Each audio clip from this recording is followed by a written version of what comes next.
As I stepped into the bathroom, something caught my eye. A faint glimmer on the carpet, a reflection from the sunlight filtering through the blinds. Barefoot, I looked down cautiously, not wanting to step on anything sharp. Jessica hadn't mentioned dropping anything, but you can never be too sure. A tiny foil disc lay there, blending into the carpet until the light struck it just right. I bent down to pick it up. It was the backing from a pill packet, the kind you find after pushing out a pill. When I flipped it over, I saw markings. Tuesday. It was Wednesday now, so this must have been yesterday's pill. I don't take any medications. At 35, I'm in great health, and so is Jessica. We both passed our recent health checkups with no issues. So why was there a pill backing in our bathroom? A few possibilities ran through my mind, but the one that stood out was birth control. I had undergone a vasectomy 2 years ago after our second child, so Jessica had no reason to be on birth control. She never struggled with menstrual cramps or any related issues, which made this find even more puzzling. At first, I thought perhaps she was hiding some health problem, something she hadn't told me about, but I quickly recalled our clean bills of health. If this pill backing was here, the actual pills had to be nearby. I locked the door behind me and started searching. Eventually, I found them tucked away in a tampon box under some aspirin, a birth control pack, identical to the one she had used back when I had the surgery. Why was she using them now? There was only one alarming possibility. She was seeing someone else, someone who could get her pregnant. Jessica had cheated on me. We've been together for 9 years. I had just completed my university studies, working towards becoming an engineer, while Jessica worked as an assistant. We met at a bar, and although the connection wasn't instant, she agreed to have dinner with me. Standing nearly as tall as me at 5'10", she was a former athlete with a slim frame and small chest. But her most remarkable feature in my eyes was her incredible rear. After a year of dating, we got married when I was 26.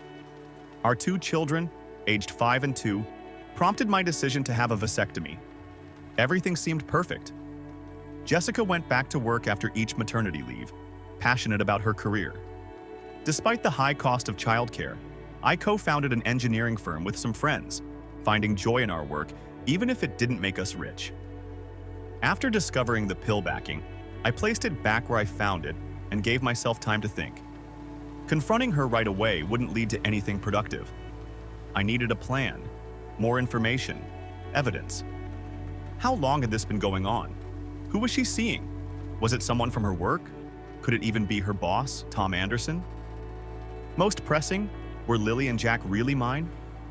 The thoughts of betrayal, loss, and anger swirled in my mind, but I pushed them aside. I needed facts. I ordered DNA test kits online, planning to secretly verify my children's paternity. I also bought surveillance equipment, small recorders for her car and purse, and hidden cameras for the house. I didn't think she would bring anyone home, but I wasn't sure anymore. I also needed to access her phone. There was a tool I had heard of that could clone her phone, giving me access to her texts, emails, and calls. I purchased a second phone for this, but it would take a few days to arrive. While I waited, I observed Jessica closely. She acted like everything was normal. While I waited for the phone and surveillance gear to arrive, I kept a close eye on Jessica. Her behavior remained consistent, nothing out of the ordinary. Our physical relationship continued as usual, 1 or 2 times a week, typically on the weekends. I never noticed anything suspicious, no hurried showers or odd behavior when she came home. Either she wasn't involved with anyone, or she was incredibly good at covering her tracks, making it seem like a routine. Friday morning, the packages I'd ordered were discreetly delivered to my office. The DNA kits, voice recorders, cameras, and a new phone with the cloning tool had all arrived. Leaving work early, I headed home, where the nanny was feeding the kids their dinner. I waited until Jessica left for her evening shower to begin placing the tiny cameras around the house. One in the bathroom, one in the living room, and one in our bedroom, aimed perfectly at the bed. After helping get the kids ready for bed, I quietly collected their DNA samples, along with my own, and sent them off for testing. That evening, after Jessica returned home, we followed our usual routine, exchanging updates on our days without much real engagement. Later, when she went to shower, I seized the moment to install voice recorders in her car and bag and clone her phone. However, when I scanned through the cloned data, I found nothing suspicious. No messages or emails that suggested infidelity. This left me in doubt. Was she simply being cautious, or had I been wrong all along? The weekend passed uneventfully, with our usual routine in place. On Saturday, while I was preparing dinner, Jessica showered, and something new caught my attention. I noticed her texting someone on a second phone, a device I'd never seen before. She carefully hid it inside the air vent in our bedroom. After she left the room, I searched the vent but found nothing, realizing she must take the phone with her whenever she leaves. This was my first solid piece of evidence that something was off, and I knew I needed access to that hidden phone. Monday morning, after Jessica left for work, I told her I'd be working from home, which gave me the chance to retrieve the camera's flash drives and review the footage. The bathroom recordings confirmed that she was still taking the pills, which lined up with the missing days on her birth control strip. But the bedroom footage was more alarming. On Saturday, while I was in the kitchen, she had retrieved that second phone from the vent. This phone, the one she was so careful to hide, was the strongest clue yet. That evening, after she came home and went to shower, I took a risk. I retrieved the hidden phone from the vent, cloned it, and quickly returned it before she noticed anything. I almost got caught when she stepped out of the shower and found me sitting next to Lily's bed. I played it off, stroking Lily's hair as if I was just checking on her. "Is everything okay?" Jessica asked softly. I shook my head, forcing a smile. "Sometimes I just like to sit here with them, reminding myself how lucky I am to have these wonderful kids." She smiled back, calling me a sentimental old man, and we left the room before Lily woke up. The next day, I finally gathered the courage to check the cloned phone. That was when my world completely fell apart. As I sat at my desk, tears began to stream down my face, the pain too intense to contain. The intercom buzzed, but I ignored it, too distraught to acknowledge anyone. Eventually, my secretary Rachel, ever professional and composed, knocked gently and stepped inside. She was a woman in her early 30s, slim, with red hair and piercing green eyes that seemed older than her years. Our interactions had always been strictly professional, never veering beyond business. Rachel had confided in me about the mistreatment she had endured from another partner at the firm, even threatening legal action against him. She had stayed with the company because she valued the respect I had always shown her.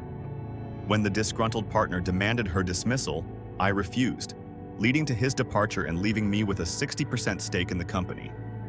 Now she returned to my office after completing her morning tasks, locking the door behind her.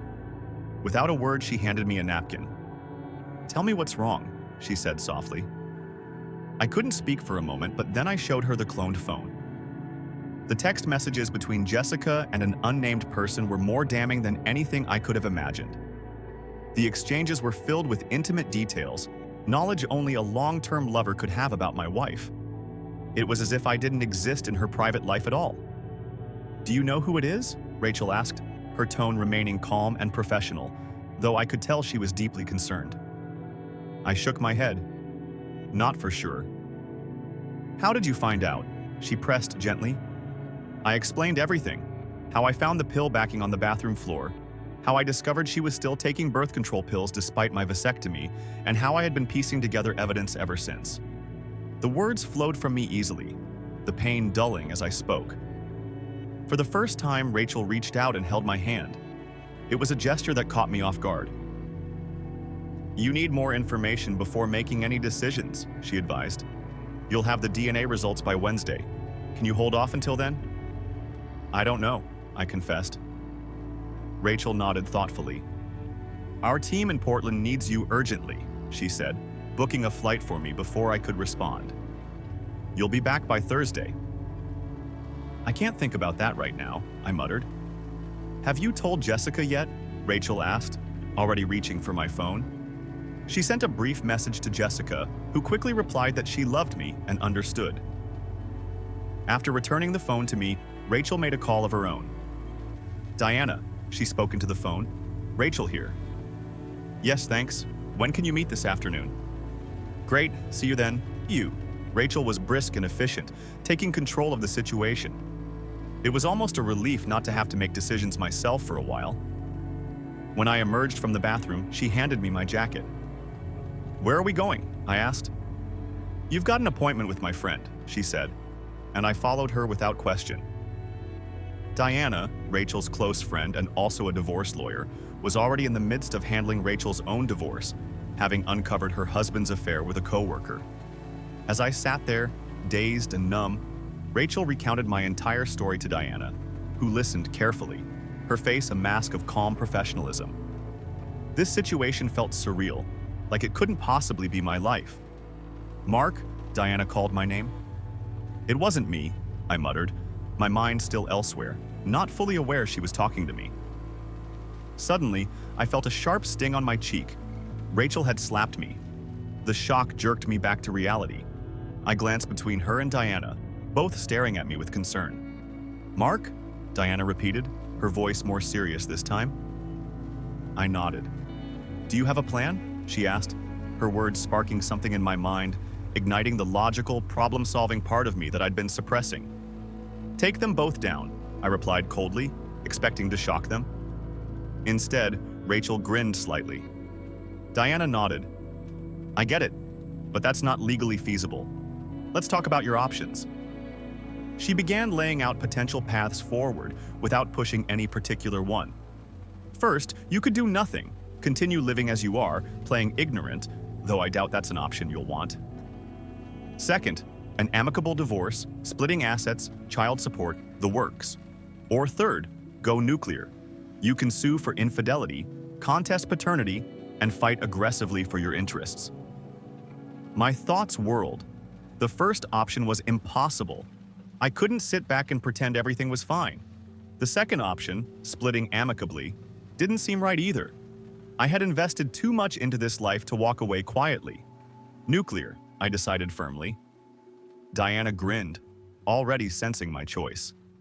"All right, we'll begin preparing the paperwork. In the meantime, I suggest you covertly collect more evidence. Find out who, when, and where. The more information, the better our case will be. Can I hold on to this phone?" she asked, referring to the one I had cloned. I handed it to her without hesitation. Rachel and I left the office. She drove me to a small family-run hotel and booked a room for me, telling me to relax. The entire situation felt surreal, as if I were running on autopilot.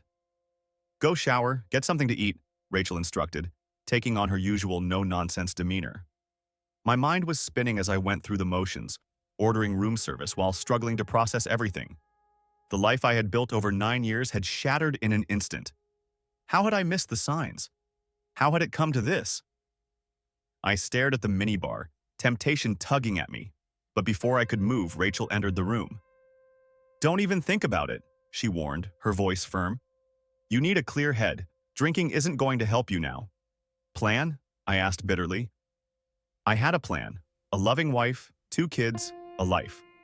Now, all I've got is this mess. Rachel took a moment before answering. "We've faced worse before. Remember the early days of the company? All those setbacks?" "What does that have to do with this?" I snapped. "It has everything to do with this," she replied sharply. "Back then, you had something to fight for, just like you do now. If you don't get ahead of this, Jessica could take everything, even the company." Her words snapped me out of my spiral. She was right. I couldn't afford to lose the company or let everything I'd worked for slip away. Rachel saw the change in my expression and gave a nod of approval. "Good," she said. "Now let's figure out how to protect everything." We sat down and started drafting a plan to safeguard the company. Rachel suggested I set up an offshore trust to shield my assets and establish a low salary for myself. I considered selling my shares to my partners, but Rachel shot that down, pointing out that they could mismanage or dismantle the company. I compiled a list of tasks to get started. I would need to tap into my home equity, liquidate my 401k, and sell the house. I also contacted my lawyer, Brian, to start the paperwork. Rachel booked a hotel room for me, and with my mind now fully focused on the business, I finally felt a sense of control return. But as I lay in the hotel room that night, the reality of my situation weighed heavily on me. Rachel arrived early the next morning, and after a quick shower, we grabbed breakfast at a nearby diner. Despite the emotional chaos swirling inside me, I kept my focus on practical matters. Rachel updated me about the scheduled meeting with Brian, suggesting we first visit the bank to access my 401k and home equity. I understand the need to consolidate finances, I said, but won't everything be on record? The court could still split the assets with Jessica. Only if you have them, Rachel smirked. That's why we're planning a little trip to Vegas. Blow through all the cash before you file for divorce. In court, you'll appear broke and deeply in debt. Your house might be foreclosed and your income won't cover living expenses, unless the kids are yours. If they're not, you can move all of it into a college trust fund for them, out of her reach. I hesitated before reaching for my phone. When will we get the DNA results? I asked. Rachel's eyes flicked to the screen as I passed it to her. She scrolled through the email. Not yet, she said after a moment. They're expected in the next 12 hours. Let's hit the bank in the meantime. At the bank, everything went smoothly. I liquidated my 401k, closed out the children's college funds, and transferred all the money into an account under my name. I left the joint account alone, with less than $10,000 in it. While briefing Brian about the changes, he raised a critical point. You forgot something, Brian said, holding up the papers. You have a marriage contract. I blinked in surprise. What do you mean? All partners had to sign prenups to protect the company assets in case of divorce, he explained. The agreement covers the company, but Jessica can only claim your salary in 401k.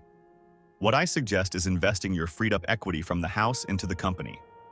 Buy out one of your partners, possibly David. You might need a loan from the pension fund to cover the gap, but it will shield the company. Brian's advice made sense. I could lose everything else, but not the company. We agreed on the plan and left his office with a sense of purpose. We sat down for lunch, and as I checked my phone again, I clicked on the email link with the DNA results and handed it over to Rachel. She studied the screen, her face giving nothing away at first. Then she looked up. I'm so sorry, Mark, she said softly, passing the phone back to me. I read the results myself. Neither child was biologically mine. They both shared the same father. Losing both of them at once was a crushing blow, but the rage from Jessica's betrayal quickly consumed the sorrow. She had deceived me for years about their paternity and convinced me to get a vasectomy in the process. Mark, Rachel's sharp voice brought me back. Now's not the time to lose it. Stay calm. We'll get through this. I struggled to keep control, taking deep breaths as anger swelled inside me. Dark thoughts clouded my mind. Thoughts of revenge, even fantasies of confronting the man who fathered the children I had believed were mine. Rachel quickly composed herself and led me out of the diner. She received a call from Diana, who wanted to meet. Together, we headed back to her office, where Diana greeted us with a somber expression. I have an early report from the private investigator, she said, handing me a document. It appears Jessica had a male visitor last night. He stayed at your house. I have cameras installed at home, I replied. I'll retrieve the footage, and we can review it. Good, Diana nodded. We need that footage. It's crucial for building our case. We rushed to my house where I discreetly swapped the flash drives and quickly scanned the place before returning to Diana's office. Reviewing the footage confirmed my suspicions. Jessica's boss, Tom Anderson, had entered our home with a key of his own.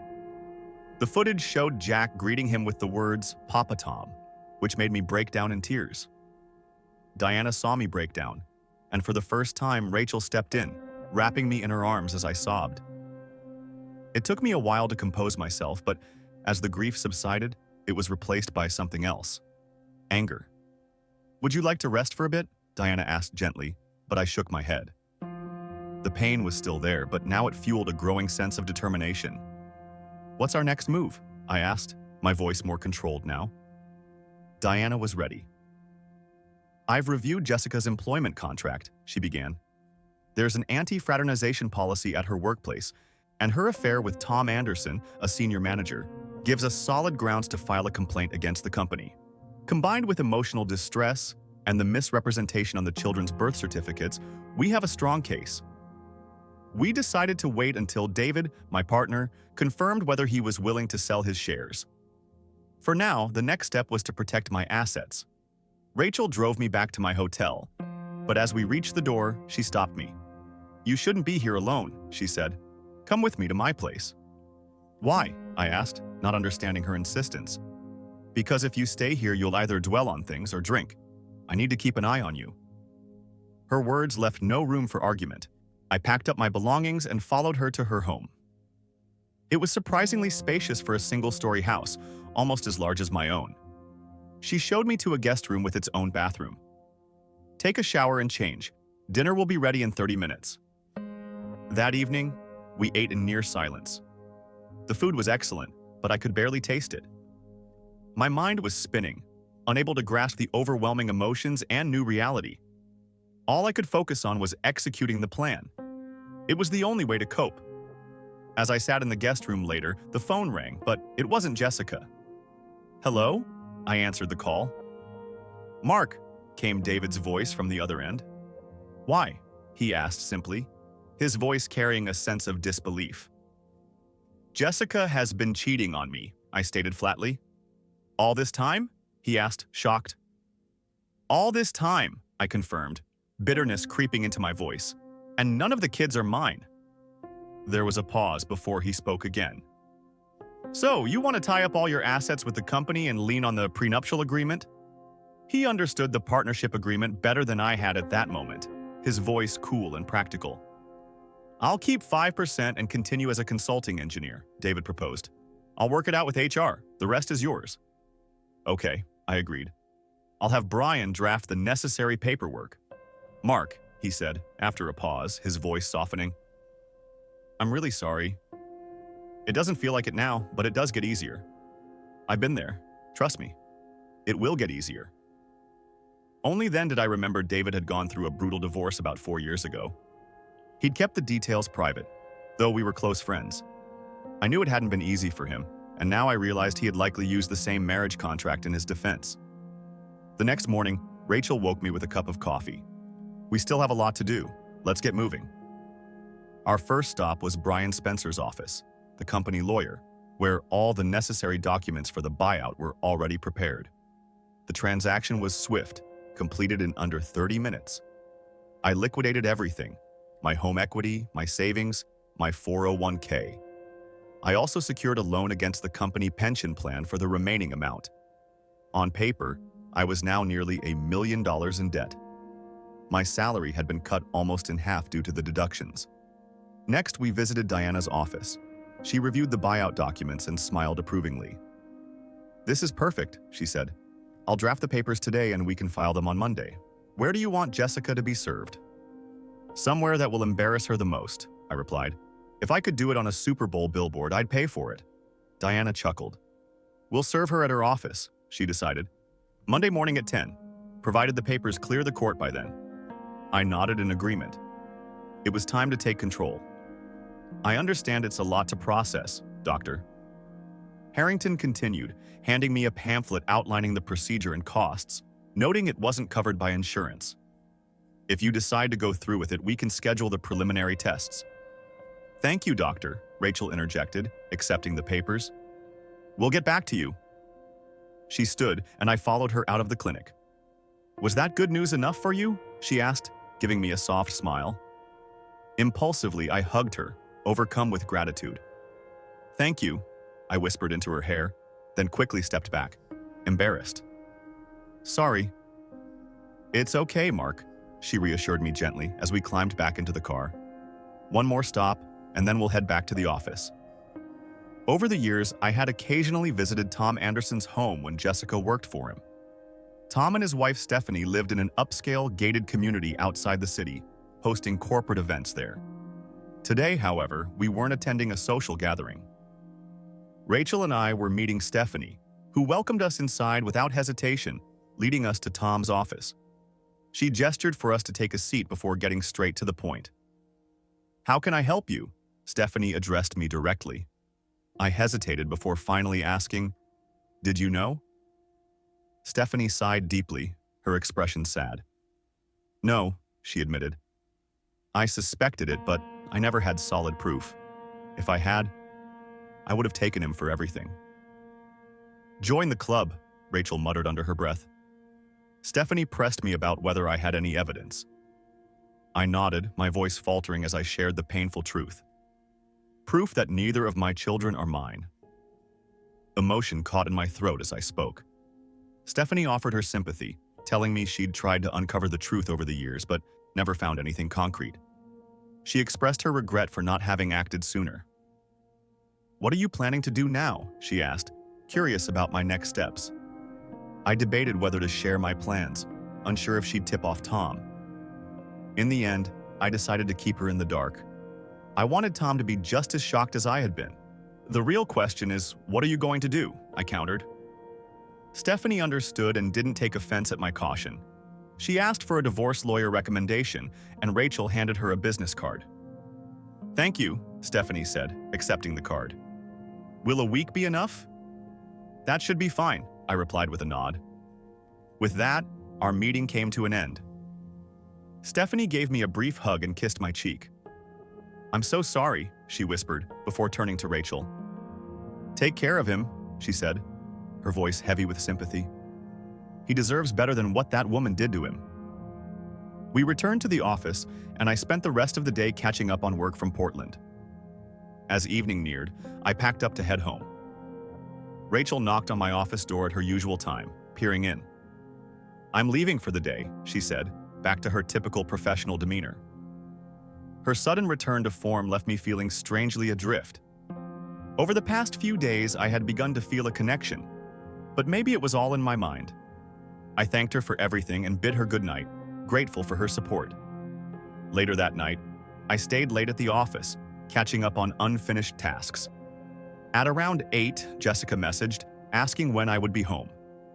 I replied that I'd need another hour or two to finalize my post-trip work. She responded that she would likely be asleep by then, ending her message with love and kisses. I couldn't bring myself to reply.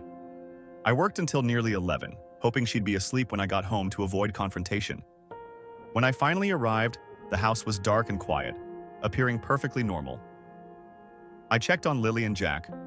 Both were peacefully asleep, unaware of the storm brewing. My emotions overwhelmed me, so I locked myself in the bathroom, unable to stop crying over children I had loved as my own. I didn't know what their future held, but my love for them still persisted. Yet now, they stood as painful reminders of Jessica's betrayal.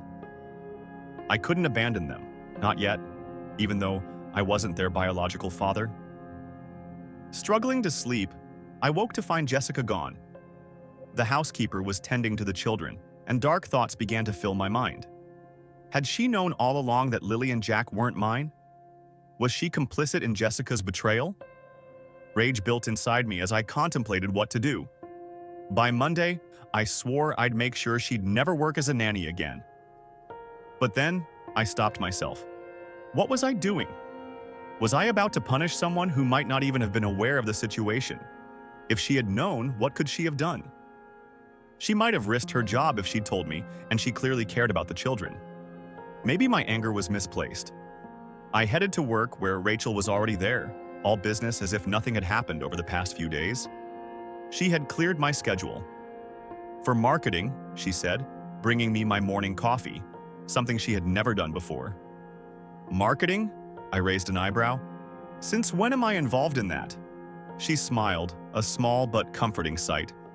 We need a strategy, she explained. This is the final part of Diana's plan. Plan? What plan? I asked, still confused. We need to go public, Rachel insisted. Tell everyone, her friends, family, church groups, everyone who knows her what she's really like and what she's done. I was taken aback. I'll look terrible, I protested. I'll be ridiculed as the man who raised another man's kids. You need to get ahead of this, Rachel countered. If you don't, Jessica will. She'll twist the narrative and her version will make you look even worse. She might claim you were abusive or unfit. People might doubt her, but speaking out first will undermine whatever defense she tries to build. Rachel was right. She put together a media package with evidence of Jessica's affair. Everything from the private investigator's report, the DNA test proving I wasn't the father of my children, and the videos from the house. One video even showed Jack greeting Tom as Papa Tom. Watching that footage was more than I could bear. Later that morning, I received an email from Diana. Stephanie had supplied Tom's DNA, which Diana matched against my test results. It confirmed what I had already suspected. Tom was indeed the biological father of both children. As if I needed more confirmation of what Jessica had done, this piece of evidence completed the ugly puzzle. We incorporated the new information into the media package Rachel had prepared. Proof of Jessica's long-term affair, the falsified birth certificates, and now the DNA evidence proving Tom was the father. The package was set to go out by courier on Monday morning at 10 a.m., timed to coincide with an event Rachel had arranged. I had to survive the weekend. To distract myself, I threw myself into work, using my engineering background to design a small device that could cause a vibration after a set period of time. That Friday evening, I placed it discreetly under Lily's pillow. It was designed to activate at exactly 6 a.m. the next day, just in time to disrupt the morning routine.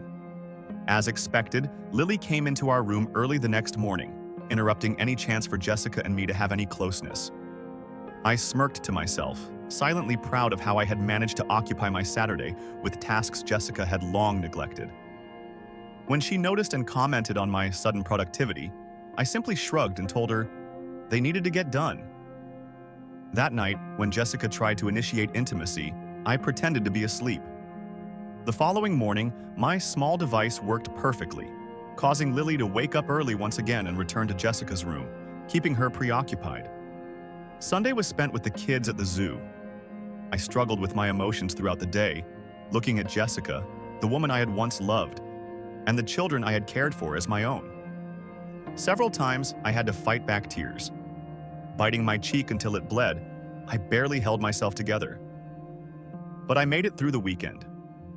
Monday came, and I felt a steely resolve. I told Jessica I'd be working from home to handle some matters with the nanny. After she left for work, I busied myself with emails, waiting for the moment when the courier would deliver the media package. Rachel arrived shortly after 9 o'clock, much to my surprise. I welcomed her inside, and for the first time, I made her coffee. At 9:30, we joined Diana on a conference call. "Mark," Diana began, "this is your last chance to stop. I'm not saying you should, but if you've had a change of heart over the weekend, now's the time to speak up." "No," I replied firmly. "Then I'll see you on the other side," Diana confirmed. Everything was set. I monitored my email, awaiting confirmation that Jessica had been served. At precisely 10 a.m., the first email arrived, followed by a second just minutes later, and the third soon after that. My phone rang. It wasn't Jessica as I'd expected, but my mother. "Mark?" she asked, her voice full of concern. "What's going on?" "Did you read the package I sent?" I asked, trying to keep my voice even. "Yes." "Then you know as much as I do," I replied bluntly. "Jessica's been cheating on me for most of our marriage. The kids aren't mine. I'm divorcing her." "Mark, you can't—" "Mom, I have to go," I interrupted. "I have other calls." I ended the conversation, and the phone rang immediately again. This time, it was Jessica. "We need to talk," she said abruptly. I stayed silent. "I'm coming home," she added, before hanging up. "Jessica's on her way," I told Rachel. "I'll step out," she offered. I wanted to ask her to stay, but I couldn't find the words. I simply nodded. "Call me," she said as she left, "once you know what's happening." About 20 minutes later, Jessica arrived home. I heard her car pull up outside, but she didn't bother entering through the garage as she usually did. I sat waiting in my office, unsure of what to expect. She walked into the room and sat across from me. "Mark," she started. "Not interested," I cut her off sharply. "Actually, uninteresting." I corrected myself, already irritated. "I don't even want—" "No," I interjected more forcefully. "I don't want to hear a single word from you. You lied to me for 9 years. Neither child is mine. You convinced me to get a vasectomy while you were still on birth control, continuing your affair with Tom." Her eyes widened as my words hit her. "So no, Jessica," I continued, my voice cold. "I don't care what you have to say. If you have anything you think I should know, talk to my lawyer. Her card is in the package you were served." "What about the children?" she asked, her voice trembling. "What children?"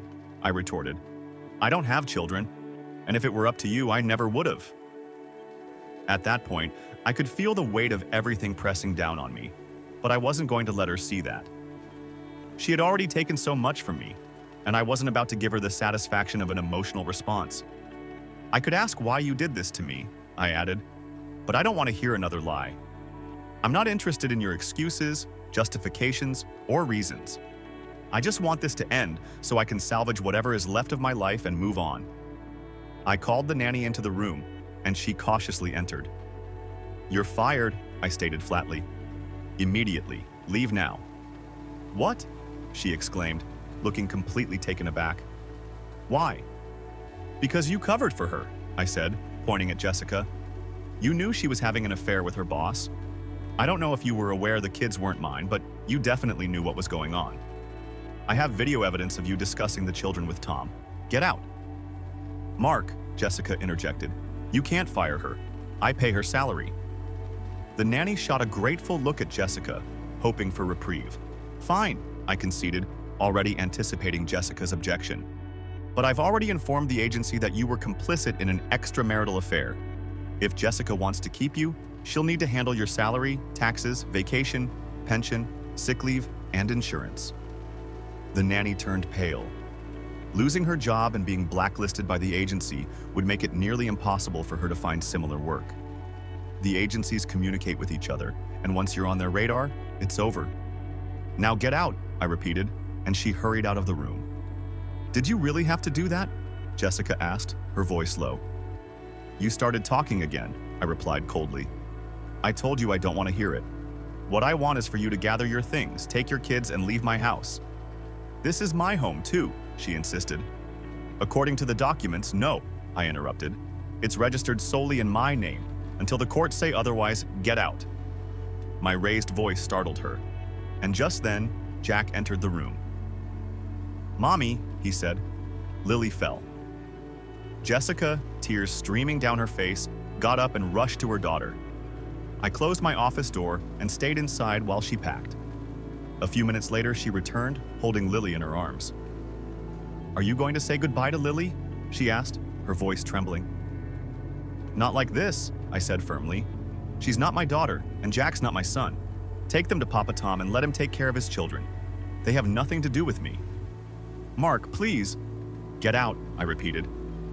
I heard the front door close and, minutes later, her car starting. She was gone. I exhaled deeply, feeling as if I'd been holding my breath for hours.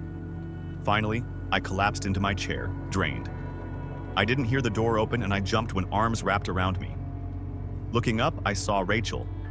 She held me tightly, and I buried my head in my hands. Then I sobbed, letting out everything I had bottled up for so long. It took some time to pull myself together. I had just thrown away 9 years of my life, my marriage, my children, my home. Everything was gone. I didn't want to face the world anymore, but Rachel stepped in, taking control once again. "Let's go," she said softly. Diana mentioned it could take Jessica about 4 hours to get an emergency order to occupy the house, especially because of the children and the fact that it's considered matrimonial property. "She'll be back. Do you really want to let her throw you out of your own home?" We packed some clothes and important documents. I wasn't sure where I'd go, but we loaded our cars and left. Our first stop was my office. Later that day, Diana called to update me on the legal proceedings. It turned out that not only had Jessica been granted temporary occupancy of the house, but a restraining order had also been issued, prohibiting me from coming within 100 meters of the property. If I needed to retrieve anything from the house, I would have to schedule it with Jessica's attorney, at my own expense. The shock of the court order left me reeling. I found myself staying at Rachel's house. My belongings were now neatly arranged in her spare room and office, which felt surreal. A week passed since Jessica had filed for divorce, and I tried to keep a routine, working during the day and spending nights at Rachel's, where we ate dinner together and discussed the unfolding events.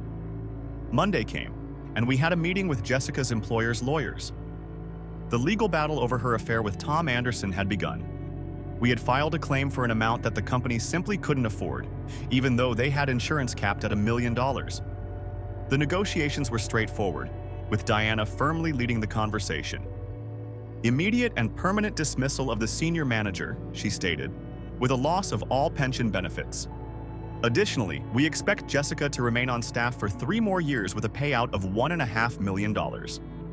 Though my share of the settlement was reduced to $750,000, it was still enough to pay off part of my debt to the company pension fund. It felt like a small victory in a sea of losses. Our next stop was Tom Anderson's legal team, where I walked away with another $500,000. That money, too, went towards settling my debts. The final meeting of the day was with Jessica's divorce lawyers. Jessica was there, but avoided looking at me. The financial claims were outrageous, demanding assets from my company and personal savings. Diana cut them off. My client's company is protected under a prenuptial agreement, and he has recently invested most of his savings, 401k, and home equity into a new venture. Additionally, his salary has been reduced due to a pension loan, meaning he earns less than your client. We'll also be pursuing damages for falsifying birth records and coercing my client into a vasectomy under false pretenses. Jessica's lawyer had no choice but to concede. Jessica signed the divorce papers without a word, and the restraining order was lifted shortly after. Despite regaining the house, I chose to sell it and move on with my life. 2 months had passed, and I was still living in Rachel's spare room. After the divorce, Jessica had moved back in with her parents, who, despite all the evidence, refused to speak with me and continued to support her. It wasn't a loss I dwelled on. Oddly, Stephanie hadn't followed through with divorcing Tom, despite what she had said. I never asked for the details. Due to losing his job and pension, Tom and Stephanie sold their home and moved into a small apartment. Though Tom managed to find a decent position elsewhere, it paid significantly less. I had no idea if Jessica and Stephanie ever crossed paths again. I hadn't seen Stephanie since that day at her lawyer's office, and I didn't care to. One morning at the office, Rachel walked in without knocking, a habit she had developed during the last couple of months. "Tom Anderson is dead," she announced bluntly. I sat up, startled. "What?" "Stephanie caught him with Jessica again," she continued, "and she shot him." I leaned back in my chair, trying to stifle the grin that was creeping across my face, but failing. "That couldn't have happened to a nicer guy," I remarked sarcastically. Rachel chuckled. "Are you mad at me for being happy about this?" I asked her. "Not at all," she replied with a firm nod. "That idiot got exactly what he deserved." She placed a thick, official-looking envelope on my desk. We both knew what it was. I opened it and skimmed through the papers inside. "That's it," I said quietly. "I'm officially free." "Finally," Rachel echoed. Without warning, she leaned in and kissed me, a real, deep, passionate kiss that left me stunned and breathless. When she pulled away, I sat back in my chair, taken aback. "For 9 years," she began softly, "I've stood by your side. You're the most honorable man I've ever known. You never once treated me inappropriately, never made a move, and I respected you all the more for that. I've been waiting for this moment, waiting for you to be free. I want to show you that not all women are deceitful. We make a great team. You know me as well as any husband knows his wife. Now, I want a chance to prove that I can be the woman you deserve." I was speechless. All the memories of working side by side with Rachel, the moments we shared, came rushing back. Long before Jessica's betrayal had been exposed, I had developed feelings for her, though I had buried them deep. Now I realized that my feelings for Rachel had always been real, even during my marriage. "Do you have anything to say?" she asked, her eyes searching mine with a rare vulnerability. "How many?" I finally asked. She blinked, confused. "How many what?" "How many children should we have?" I clarified. Rachel's eyes softened and a smile spread across her face, filled with a warmth I hadn't seen in a long time. "As many as you want," she replied, her voice barely a whisper. In that moment, everything seemed to fall into place. The years of betrayal, the hurt, the anger, it all started to fade away. What remained was a sense of hope and the realization that life could begin again with someone who truly understood me. As we sat there, I finally felt a sense of peace. I had lost so much, but perhaps with Rachel, I had gained something far more valuable. Someone who stood by me through the worst, who knew the real me, and who had never wavered. We sat in silence for a few moments, both of us knowing that whatever came next, we'd face it together. The past was behind us, and the future was wide open,